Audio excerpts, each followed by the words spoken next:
Leaking ceilings, roofs almost caving in, dilapidated bathrooms and hostels, mattresses in shambles. It is not an abandoned building.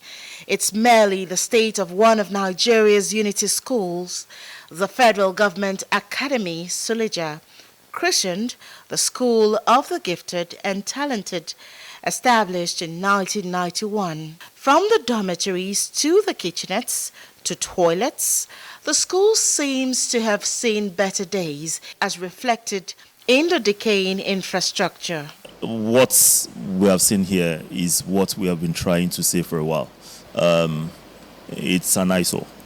A lot of things need a change. A lot of things need to be worked on in the school.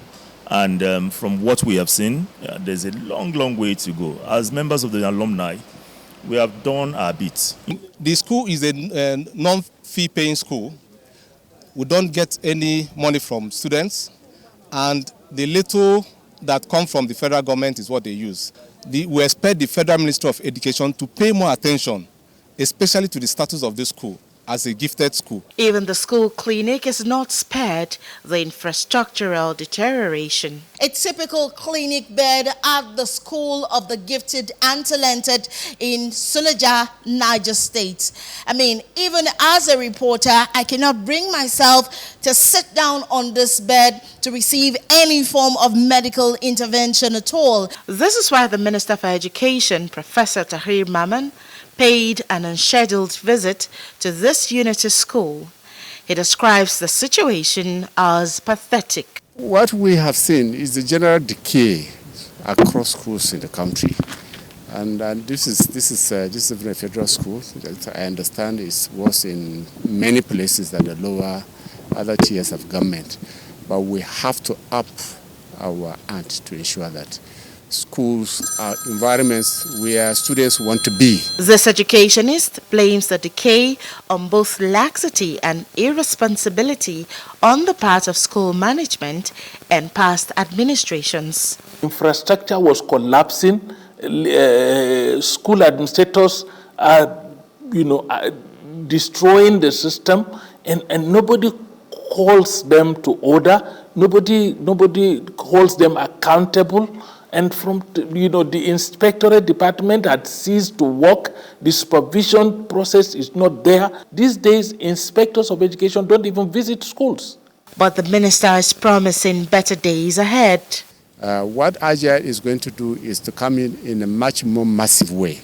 Classrooms, laboratories, assembly halls, teaching materials. So it's a whole range of support. It's going to transform, actually, by the time Agile is that program is fully implemented across all those schools. Though the federal government, through its various interventions, is investing in innovations, skill acquisition programs for students of unity schools, many continue to describe it as a drop in the ocean. We were in labs where the ministers were asking people, do you have this? And they keep saying they have that. Now we can't see them. We have projects here that are very, relatively new projects that are already a mess. You have roofs caving in, you have tiles all over the place, and these are supposed to be new projects.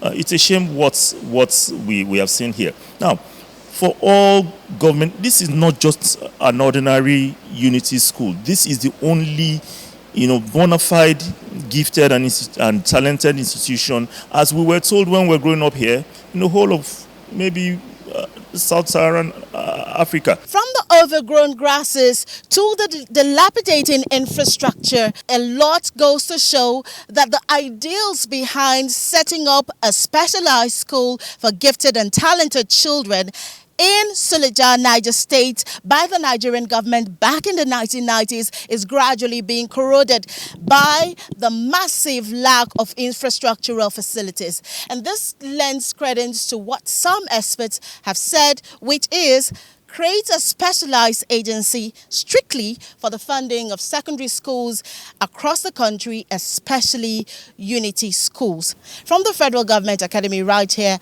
in Suleja, Niger State, Mary Chinda, Arise News.